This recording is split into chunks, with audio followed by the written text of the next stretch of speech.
So hypothesis testing is mainly about testing a claim that is subject to statistical proof. So whenever we're dealing with hypothesis testing, we're in essence trying to test for the claims that most of statisticians make. And hypothesis testing has its own steps that are involved. So the key terms that we're going to use in this course will be the null hypothesis, which is denoted by HO, the alternative hypothesis. We also define what hypothesis testing is and how to calculate the test statistic as well as the p-value. So we can make a statement and test it as to whether it is statistically different from the claim. For instance, if we're dealing with a hospital administrator who claims that the average stay of a patient is 5 days. So the 5 days is our hypothetical mean, that is our mu. So when you're dealing with a definition of a statistical statement or hypothesis, they are usually stated in a way that they can be evaluated by appropriate statistical techniques. So we have two hypotheses that we look at. There's what is called the null hypothesis, which is a hypothesis that is to be tested. And we have an alternative hypothesis, which is a statement that we believe is true if our sample data causes us to reject the null hypothesis. It is the alternative, in short. So we also need to understand what we call type 1 and type 2 error. We also understand what the level of significance is, the confidence level. So when dealing with the level of significance alpha, we are simply talking about the probability of rejecting the true null hypothesis. So most of these statements that are made by engineers, doctors, statisticians are usually to be subjected under a test. Now this test has 5 stages, which we'll look at later on. But before we do so, we have the following steps that we need to consider when conducting a hypothesis test. So number 1, we need to determine the data variables, our sample size n, our mean x bar, our population standard deviation s, which is unknown. The assumptions are that number 1, the population is usually normally distributed. Number 2, the population is not normal with a known variance. When you're dealing with a sample size of less than 30, we use a t, and when you're using more than 30, we use a z. So we have 3 cases in which we're going to define our hypothesis. There's a two-tailed test where we're going to test our mu is equal to our mu naught, then we could also have a test where we're looking at it from a single-tailed, where the mu is greater than the value. So this is what we call a single-tailed test. Then here we have a mu is less than the value, in this case 50.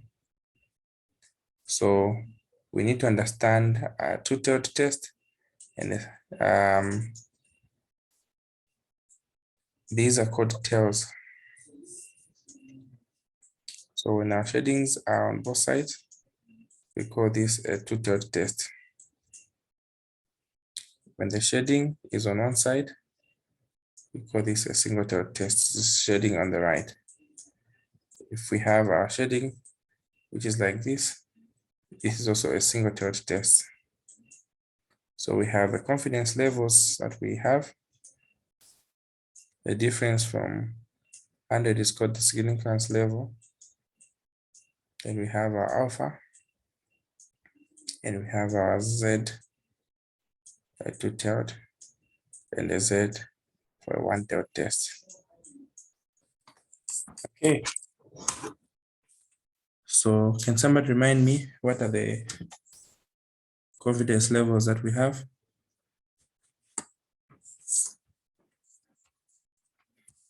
We have 99. We have 98. We have 95. We have 90. We have a 1%, 2%, 5%, and 10%. Here we have 0. What? 0.1. Here we have 0.02. Here we have 0.05. And here we have 0.10. So how do we get the 1%? 1% is a difference from the confidence level. So this simply means that if our confidence level is 99%, then our significance level is 1%.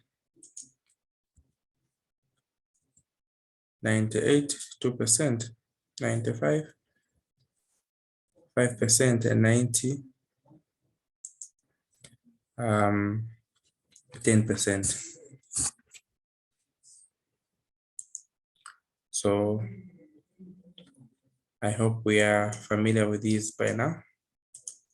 What I need you now to understand is how to get the Z figures. Of course, for now, I'll teach you how to compute the Z figures using any of the tables, cumulative and non-cumulative, but eventually there'll be no need for you to calculating them because these ones are defined. So how do we find the Z figure for instance, 90%? So it's a two-tailed. For a two-tailed, we do 1 minus alpha over 2. Then we read it from the table, from inside the table. So if we're reading for 95%, we know that the alpha there is 0.05. So for two-tailed, since there are two tails that I was showing you, we divide by 5. Divide by 2, sorry.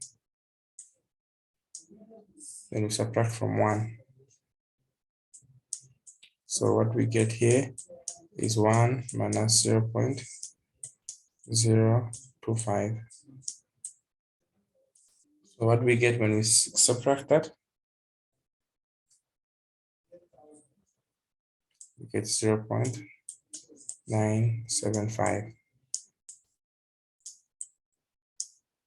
Confirm? 0.975. So once we get that, we go into the table. We look for 0.975. So 0.975, we find it somewhere here. So this just shows us that this is a Z value. Okay. So what is the reading for 0.9750? It takes us to 1.96. So this is what it means. Our Z is 1.96 for a two-tailed. It's becoming a two-tailed because we divided by 2 there at 95%. So the alpha is 0.05 because the significance level was 5%. The same 95%, if you want to do a single-tailed test, it's 1 minus alpha over 1. It's the same. So subtract 0.9. 1 minus 0.05, we get 0.9500. So when we go into the table and check for the 0.9500, 9500, we're going to find it somewhere here. 0.9500 will be 1.65. 1.65. So this is a single tailed, a double tailed, and a single tailed. The double tailed and the one tailed test, here we're going to have 1.65.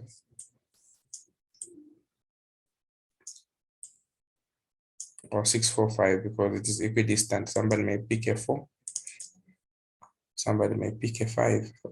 So you go to 1.645, which is in the middle.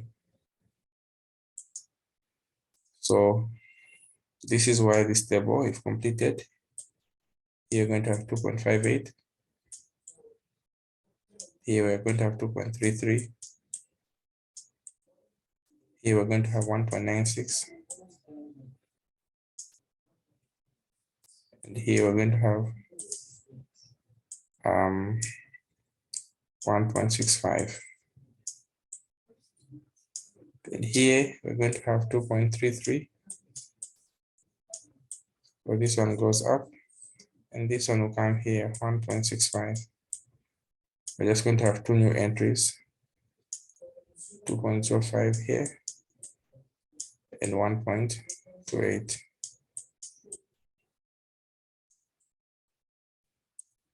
So this is a single tailed test, and this is a double tailed test.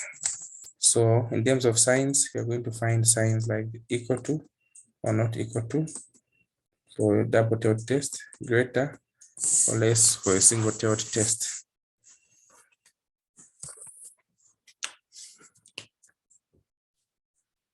So hypothesis testing is about testing the differences that exist between two values.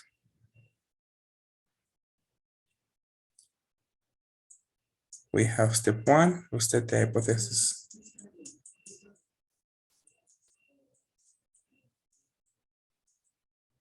Step 2 is the hypothesis is either a null or alternative. Step 2, you state the significance level, the level of significance. Step 3, you state the decision rule.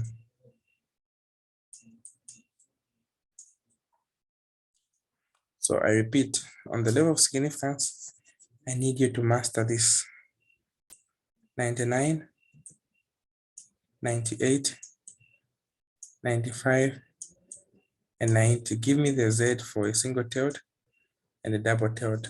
So for a double tailed, we usually put alpha over 2. For a single tailed, we just put Z alpha. So give me the figures here quickly. 99, what is our Z?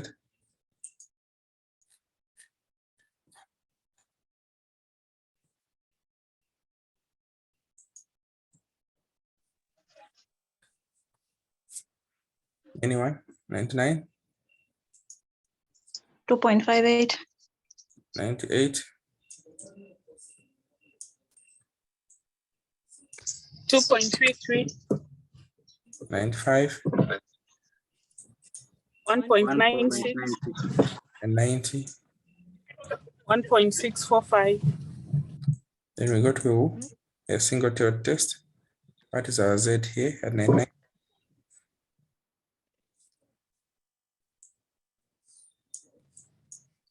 2.33. 98?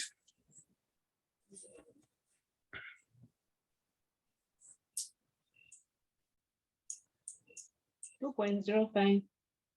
And 95? 1.65. And 90?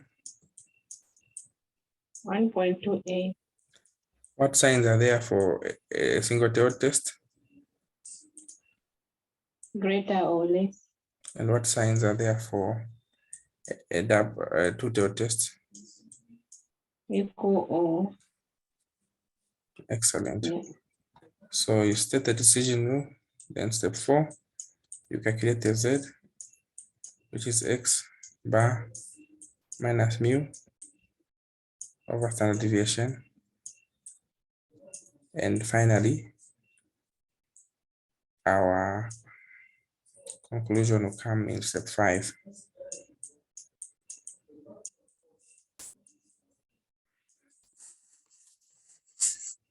Right, so we are given two questions. Number 1A, we are asked to test the following hypothesis. Our mu is equal to 10, and our mu here is not equal to 10. N is 36. Our X bar is 14. Our standard deviation is 12. And our standard deviation is 12. And finally, our alpha is 0.05. The second one, we're testing this hypothesis. Our mu is 100. And here mu is greater than 100. Our level of significance is 2%. N is 81. Our standard deviation is 27. Our X bar is 90. So let's go through the steps of hypothesis testing. Step 1, we test the hypothesis, which we have there. Step 2, we set the level of significance. What's the level of significance here? 5%, coming from the 0.05. Step 3, our Z is 1.96 because the two tailed the signs are equal to or not equal to. So when you do the bell shaped here you put negative 1.96. You put positive 1.96.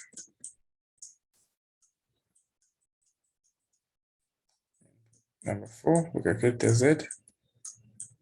The Z calculated is X bar minus mu standard deviation over square root of n.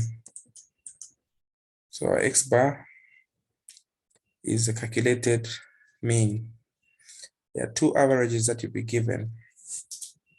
One has no sample size, it is an assumption.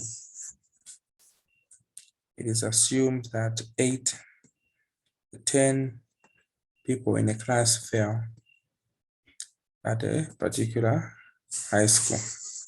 After sampling 36 classrooms, it was found that actually 14 fail. There's a discrepancy here. They claim that it is 10, but there is what? 14. There's a difference of 4. Is that a statistically different figure? We need to verify it. So 14 minus 10 over our standard deviation is what?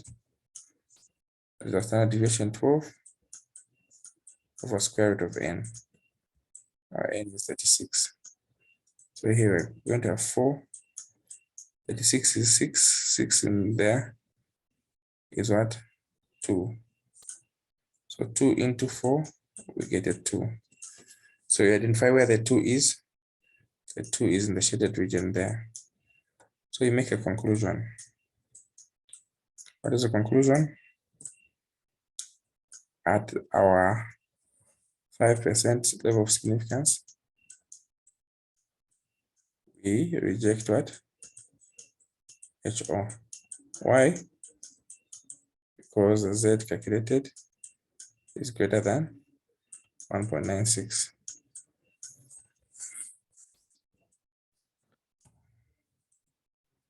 The second one, step 1 is already there. Step 2, set the level of significance 2%, but this is a single-tailed test. So meaning our Z here is what? Not 2.33, but 2.05. So the sign greater, we're going to consider the right side. If there was less than there, we'd have considered the left side, but it would have been a negative z. So here 2.05. Then step 4, we calculate our z. Z calculated is x bar minus mu standard deviation root n. So our x bar is 90 minus our 100 divided by 27 over square root of n, which is 81. So 81 is 9, 27 is 3. Then here we have negative 10 over 3, which is 0. What?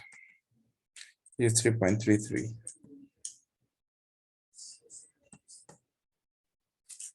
Okay. 3.33. So 3.33 is this side.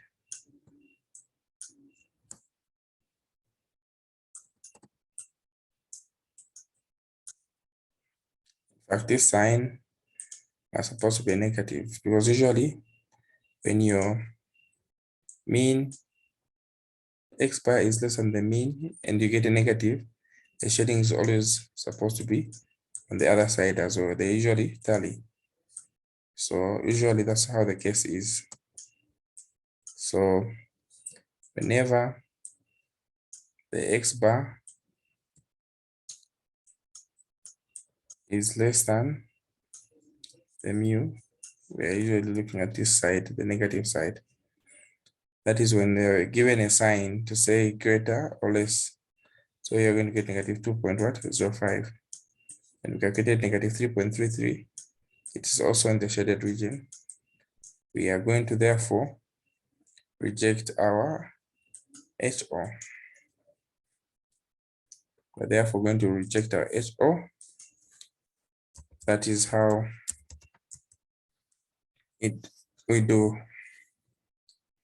We're going to look at some questions pertaining to a hypothesis testing, how they come. So we're given a question of a farmer. We're told that there's a farmer who used a specific fertilizer. This farmer has used for many years, and his average yield is usually what? 2.5 hectares per ton, 2.5 tons per hectare. So what are we given? Our mu is 2.5. Our standard deviation 0.53. Then we go to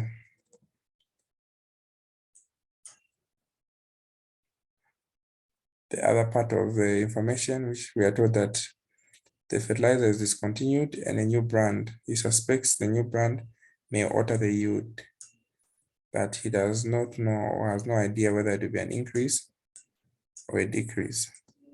So the signs are equal to or not equal to. He's not sure. If it was saying he has an idea to be an increase, we'd have just used greater than. Or he has an idea to be a decrease, we'd have just used less than. But he has no idea. At the end of 35 plots, so n is 35, what are we told? The average he finds is 2.65. So this is 2.65, it is calculated. X bar is calculated. And we are told at level of significance 5%, test if the data is statistically different. So using this data, we can set up an analysis. Number one, state the hypothesis. Our mu only has the hypothetical mean. Mu is equal to 2.5. Mu is not equal to 2.5. Step one. Step two, the level of significance is what? 5%. So since the two-tailed, you're going to use 1.96. So we can say reject our HO if the answer we get is less than negative 1.96, or if the answer we get is greater than 1.96. Then we calculate the Z, which is X bar minus mu standard deviation, square root of n. So here we have what? 2.65 minus 2.5 over 0.53 minus square root of n, which is what? 35. So what we calculate will be 1.67. So we identify that it will be somewhere inside here. So when we are accepting, it's called the accept region. When we are rejecting, rejection region. So what does it mean to accept? It means there's what? No significant difference. If we reject, there's a significant difference. So at that point, what do we say?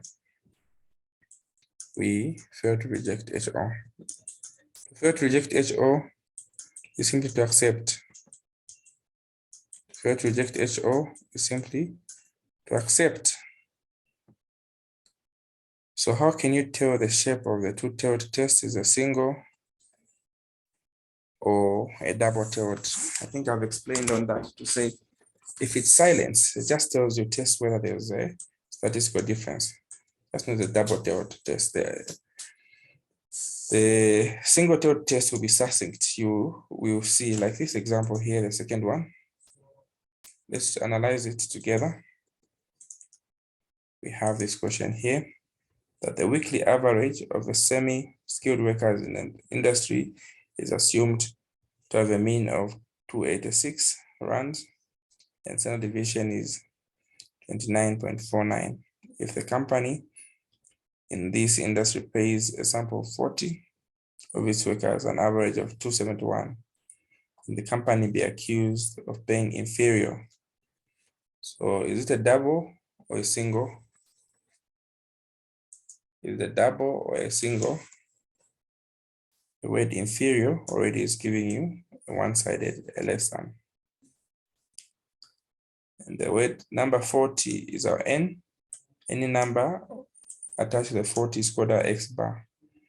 A random sample of 40 pays an average of what? 271. So X bar is 271. You can go back now. The weekly wage is assumed to be 286. So this is just an assumption, mu.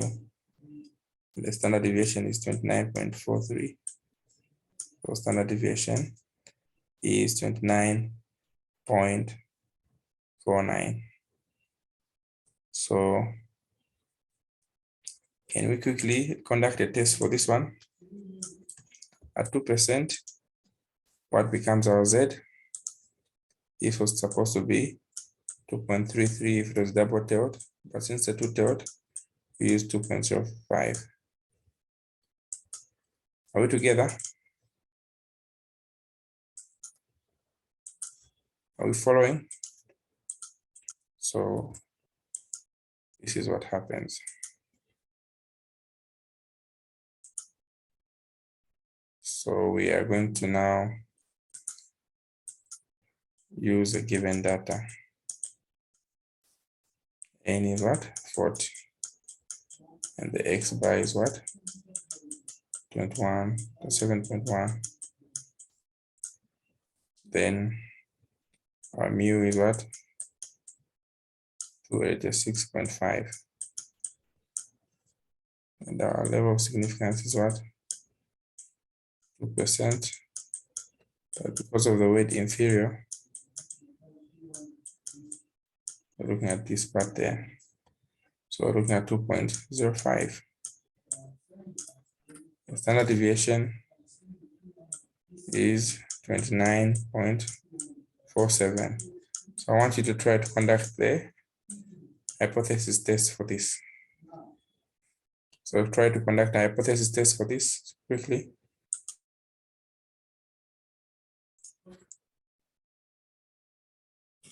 So hypothesis testing goes hand in hand with what?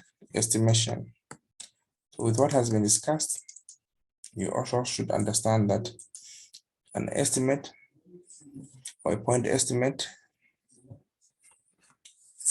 and the confidence interval are two different things. You need to learn how to distinguish the two. So confidence interval is simply given by a mean plus or minus z standard deviation over n root. So confidence interval is always in a two-tailed.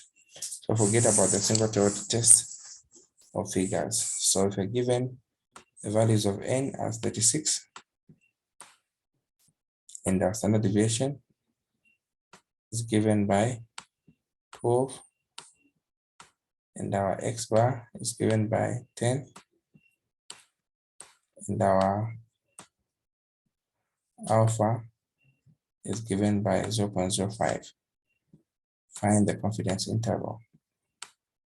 So confidence interval is x bar. So here we put a 10 plus minus z, which is 0.05, we put 1.96. And our s, which is 12, and our n, which is 36. So square root of 36 is 6. 6 into 12 is 2. 2 when you apply to 1.96, you get 3.92. So we start by subtracting, we get 6.18. 6.08. Okay, so when you add it, we get 13.92. So this is what we call our confidence interval. This is what we call our confidence interval.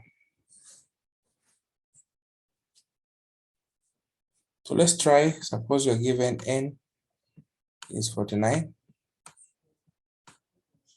and you're given your s as 21, your x bar as 100, and your standard deviation as 0.01. So how do we compute this? Using this formula here. What does that mean?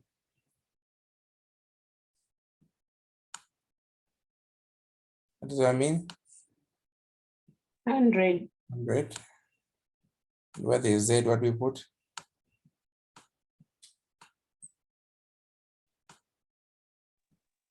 2.58. And our x, our standard deviation is what? 21 over the square root of 49. So square root of 49 is 7. 7 into 21 is 3. So meaning we're going to have 100 plus 2.58 times what? 3. So we can compute the lower and the upper boundary. Is that clear? So you can compute the upper and the lower boundary for that question. So this carries about 10 marks. You need to really answer this question. So let's look at it. Sorry, just to take you back. Yes, please.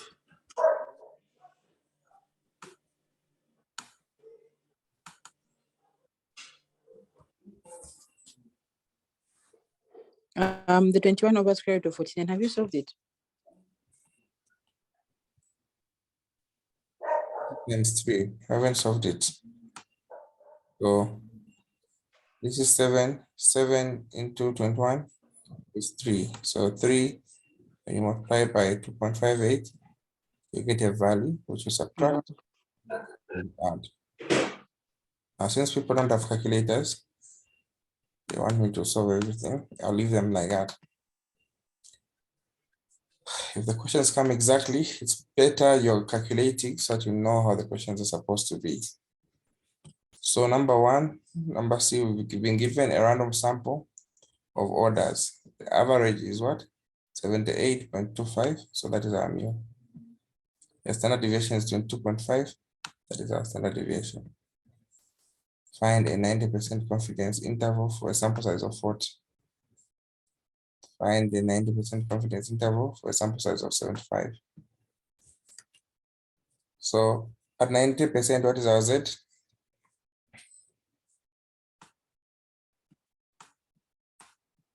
1.65 or 645. That's our Z. You mark you either way.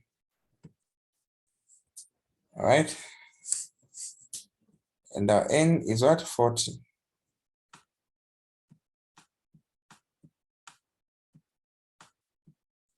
So to calculate, who wants to try?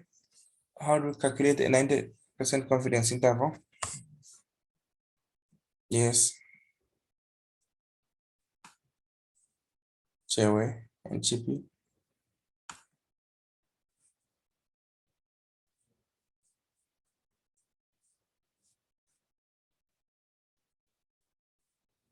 So a 90% confidence interval, our X bar is already given 78.25. And our standard deviation is 22.5. So using the same formula,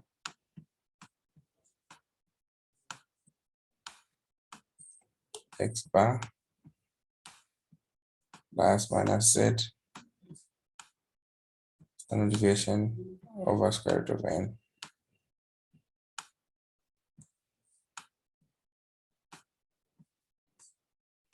So our X bar in this exam question was what? 78.25. Then our standard deviation 22.5. So we'll start with 78.25.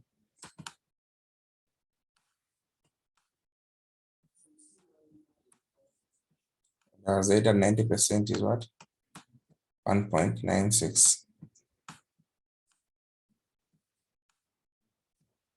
Then level of significance has already been identified. To find our Z of 1.96. Our N here was 40.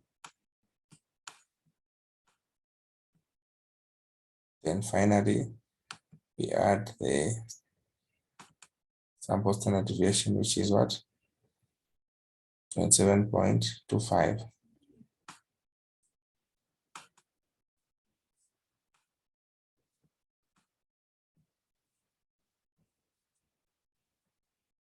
$78.25.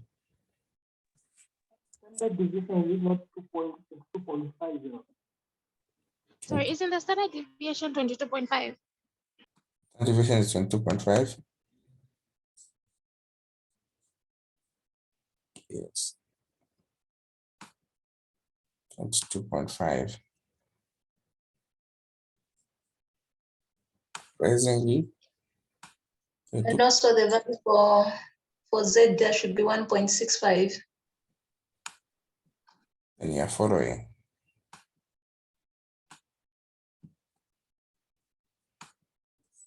$1.65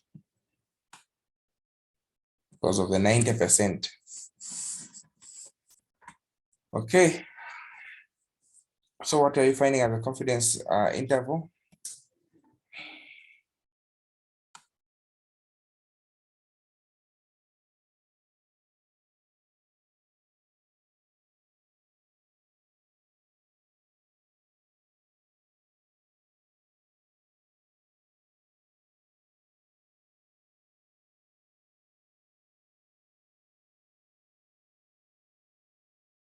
Okay, so this one, our sample size was at N is equal to what?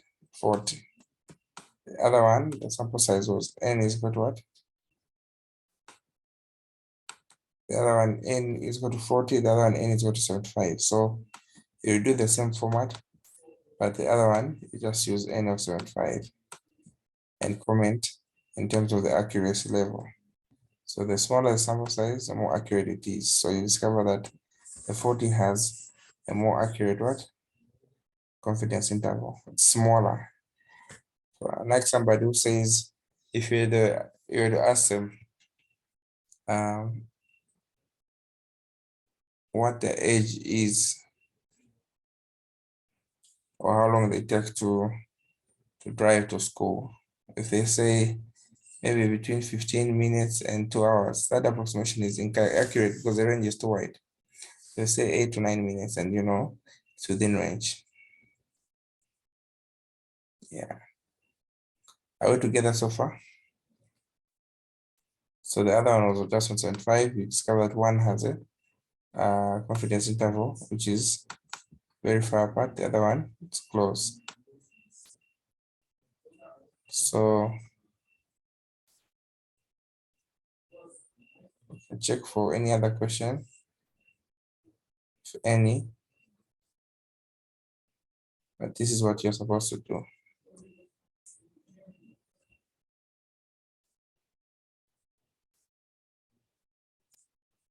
Unless there are any questions, I'll end here and I'll send you the work to try on your own. You'll have a good night.